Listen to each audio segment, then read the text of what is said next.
say it was supposed to start heating up, and it definitely feels like it. Let's see if we're gonna get any type of heat wave. And what did I read today? I guess this was interesting, as you know, if one thing happens in one country in terms of regulations, like for drones, others tend to follow, so it's kind of interesting to keep up. Well, how about this one? This one says, DGCA signs pact with EU Aviation Safety Agency on drones. This MOU will focus on collaboration on unmanned aircraft and innovation air mobility between the two civil aviation authorities. Indian Aviation Regulator Directorate General of Civil Aviation has signed a memorandum of understanding with the European Aviation Regulator, European Union Aviation Safety Agency for cooperation in unmanned aircraft systems and innovative air mobility. This MOU will focus on collaboration on unmanned aircraft and innovative air mobility between the two civil aviation authorities, the regulator said. This would include cooperation between the two organizations in the area's development of certification standards, environmental standards, related requirements for the certification, use of unmanned aircraft system, innovative air mobility operations, which includes licensing of personnel, training, air traffic management and infrastructure, including unmanned aircraft systems traffic management standards and services. The agreement will also ensure regular information sharing between the two authorities on the technological developments and research in this area, and also their respective strategies for outreach to relevant stakeholders. Further, this will result in collaboration in conducting conferences, workshops, training programs by DGCA and EASA in the matter.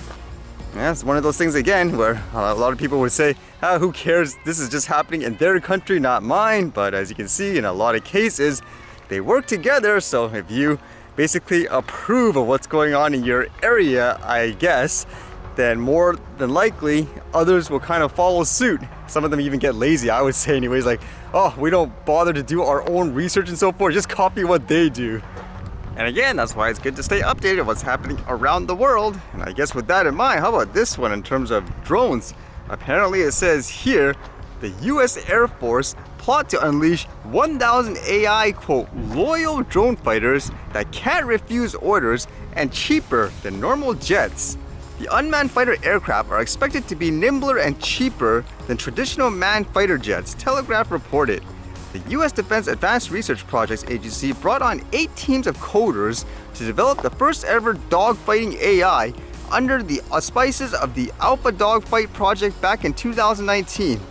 DARPA hosted a series of dogfight-like competitions pitting the AIs against each other in the mid-2020, according to the Telegraph. The competitors included major American defense corporations like Lockheed Martin and Boeing, smaller companies including Maryland-based Heron Systems, and even startup squads from universities. Not long after that, it deployed the most competitive AI Herons against an actual human, a US Air Force F-16 pilot who's only known by his call sign, Banger. The video game style contest that was broadcasted online in a spectacle similar to a sports event reportedly ended quickly. If that's the case too, it makes me wonder if the future of war, like they say, will involve, for example, more, quote, hackers too. Imagine hacking into the code saying, nope, you're under my command now.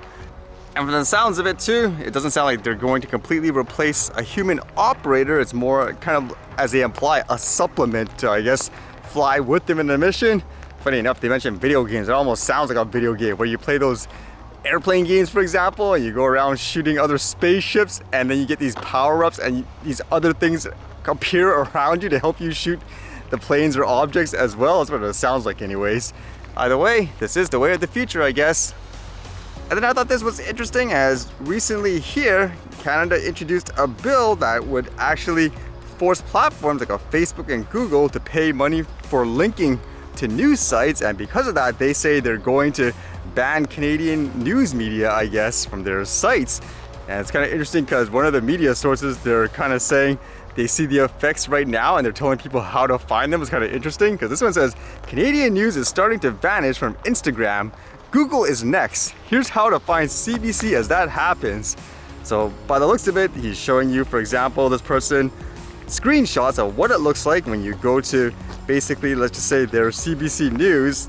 Nothing appears. There's this little warning here saying people in Canada can't see this content. In response to the Canadian government legislation, news content can't be viewed in Canada. And with that, they're telling you how do you find them. Go to their site, download their apps and so forth.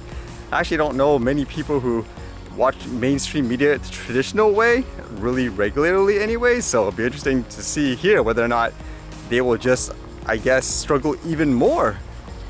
It actually makes me think too, how does this work technically? Because if the law says they just can't link to a media source and the only thing they're doing is blocking, say, Canadians from seeing the Canadian content, then technically doesn't that mean the platform is still actually linking to the actual media site and all that, like from Canada? So wouldn't you have to actually scrap them from the entire site for that to work? Like for Google, for example, imagine them actually delisting all Canadian media sites. I don't think they would do that, but I would imagine technically or legally, isn't that what they would have to do? Either way, let's see what happens.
All right, see you guys later.